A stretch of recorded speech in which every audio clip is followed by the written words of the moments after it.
Welcome to the long-awaited second part of the Asian Guide. In this episode we'll continue our build focusing on weapons production. When we left off last time, our large residence was about to complete. Let's use the 100 new settlers to expand our territory and search the mountain.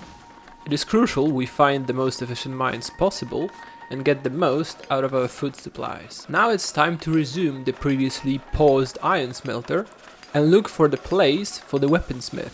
It's also a good time to build the market. In the meanwhile, let's not forget about the 3 stonecutters, as the large residence and the farm consumed most of the stones we started with. Here I found a promising coal mine. Let's send pioneers to work. If we aren't threatened by the enemies in close proximity, we can afford to build 1 or even 2 farms prior to the heavy production. Playing as Asians, you should delay meat production and focus on bread first. In the mid-game, we capitalize on this faction's biggest advantage, Stone to Iron Spell, which turns 40 stones into 40 shiny iron bars. For that, we need to ramp up sake production and gather stone.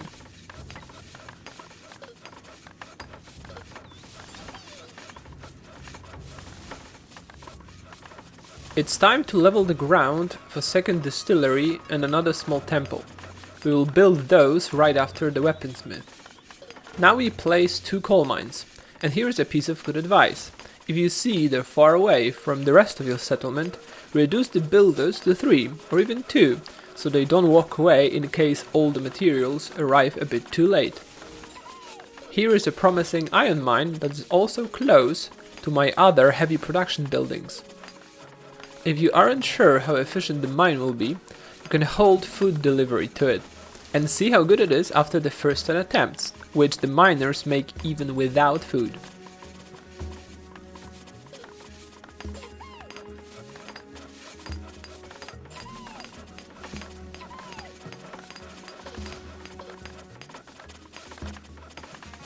The small temple fits perfectly here.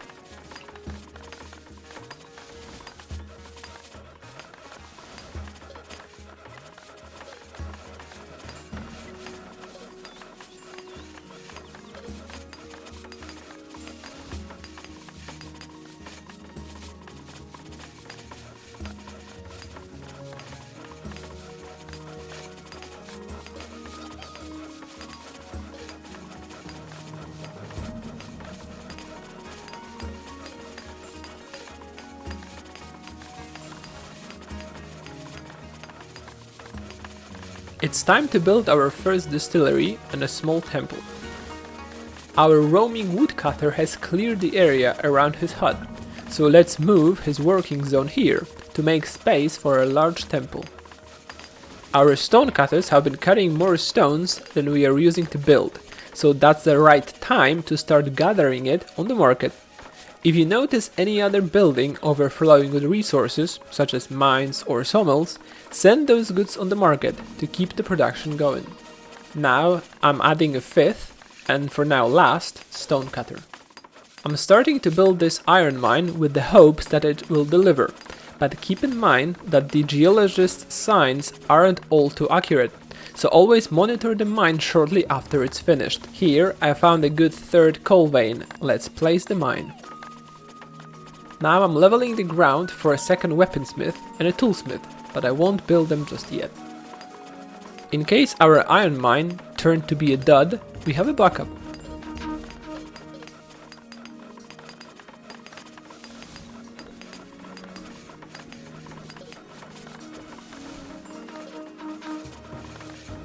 As our settlement is expanding, we are starting to run low on settlers.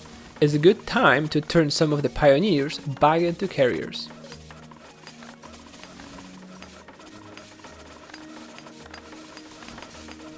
As you can see, I'm trying to make my build as concise as possible. Compact settlements tend to be more efficient because goods are delivered faster and you need fewer carriers to support everything.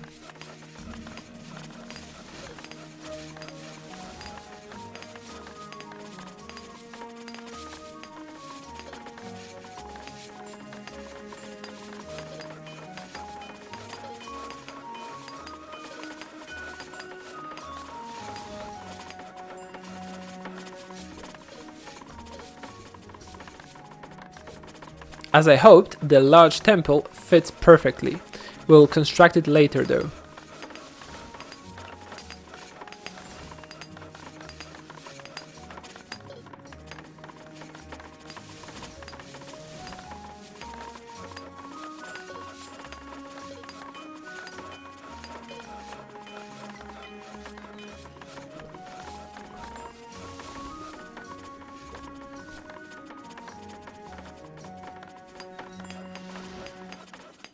Our mines are almost ready, so we can resume the build of the second distillery and a small temple.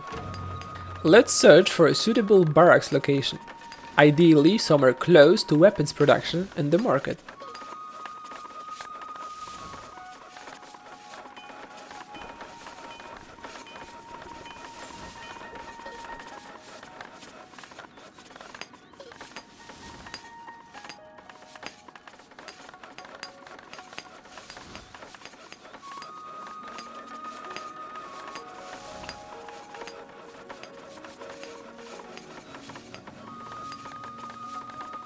I reckon it's about time to start catching some fish.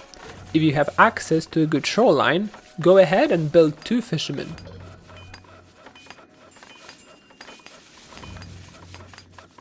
Keep adding roaming woodcutters as I do here. No matter what factions you're playing, clearing land will allow you to fit more buildings. It is good to remember that Settlers is a game of the so-called delayed outcome. Whatever you do now yields fruit way later. That means planning ahead is one of the most important skills to have.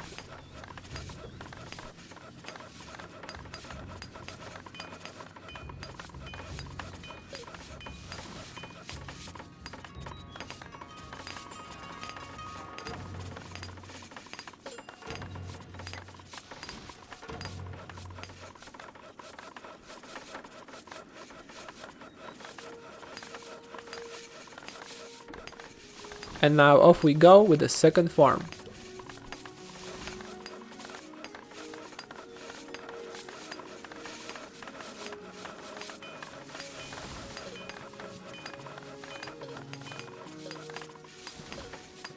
This is a tutorial playthrough, so I'm not doing it now, but wherever you have a bit of free time, send out spies to check out what the enemies are up to. Around this time, you should be looking for their level 2 timing and plans for the mid-game. You find farms, it is okay to expand normally. They have a lot of mana production, likely some sort of timing is coming. Don't get discouraged if you lose some spies in the process, just keep sending more.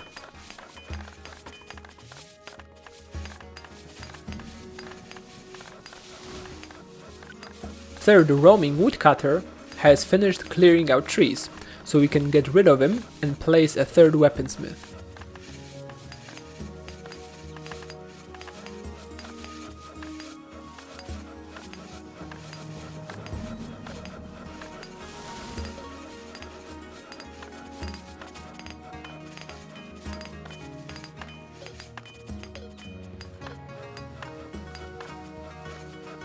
Now we can construct a large temple and barracks.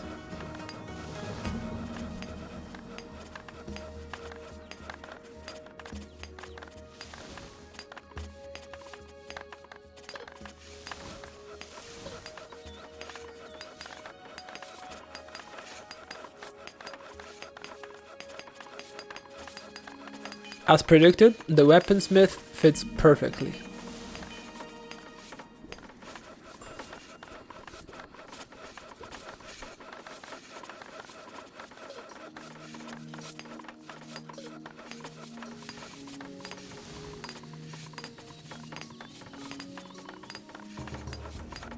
We have a bit of free time before we have to add more buildings, so let's talk about where to place them. Some players will never build them on red dots because they're afraid it will delay them too much. Others don't care at all and will throw them wherever. The answer to this conundrum is obviously somewhere in the middle. As a rule of thumb, build them as close as possible, but avoid exclamation marks.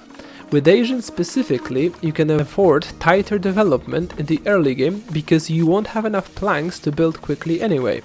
It will obviously take some time before you can accurately judge that during the game on a new map. So don't worry and experiment. to get a good enough feeling for it.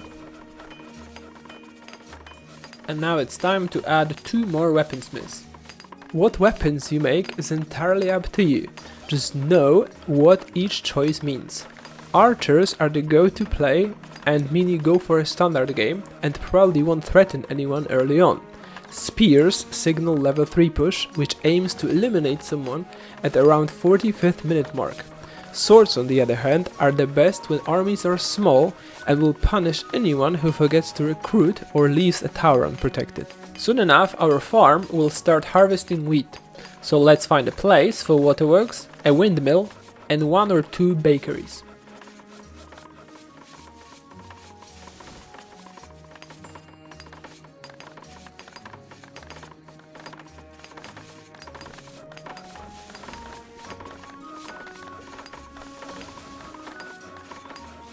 To sum it all up, when choosing Asians, remember that in early game you might fall victim to a rush due to slow build-up, but your army will outgrow almost everyone in the mid-game. However, that's often not enough to deal a killing blow, as your spells do not eliminate enemy troops, similar to Roman's Convert or Egyptian Ban. A lot of them are utility spells, so do not play selfishly. And here is another useful tip. Now check the efficiency of your mines. Supply the best one with food and crush all those that fall below 30%. No need to waste bread and meat if you have plenty of mines to go around. Finally, stone to iron spare is ready. It's around this time Asians' mid-game production skyrockets and allows them to overtake most of the factions. A very dangerous time for our enemies. Keep in mind, however, that after 45 minutes or so, Asians' heavy industry will slow down because turning stones into iron gets really expensive after a few uses. Around that time you should transition into meat production and regular iron smelting.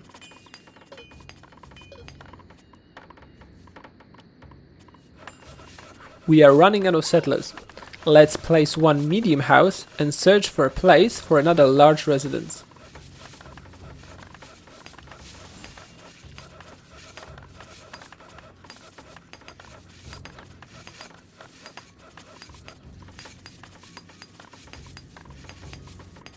It's the right time to finish building the toolsmith, as we almost used all of the available tools. When playing Asians, it is crucial to save 1 or 2 hammers, either by sending it outside of your land with a market, or by picking it up with a thief, which is only possible in Settlers United client. Thanks to this trick, we could run 3 or even 4 weaponsmith and still have spare hammer for the toolsmith later on. As I'm running low on settlers, I need to turn the pioneers back into carriers. After turning stones into iron for the first time, cast Heavenly Presence spell. Asians tend to profit the most out of it, as they get coal, weapons, and most importantly bread. As you can see, I got a few loaves of bread, a bit of coal, sulfur and a few tools. Not the best, but not terrible gifts. Level 2 is ready, so let's recruit some soldiers. Remember that in multiplayer, Asians can be very useful outside of just raw army strength. Their spells provide lots of opportunities, from evacuating endangered allied troops to safety, sniping enemy towers with well-timed samurai and Chiyu spells, to melting snow for additional mines that would otherwise be inaccessible for you or your teammates.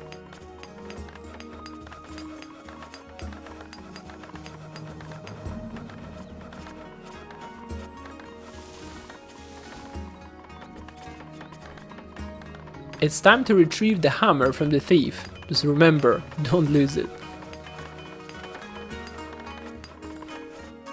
And here are all the buildings we've built so far.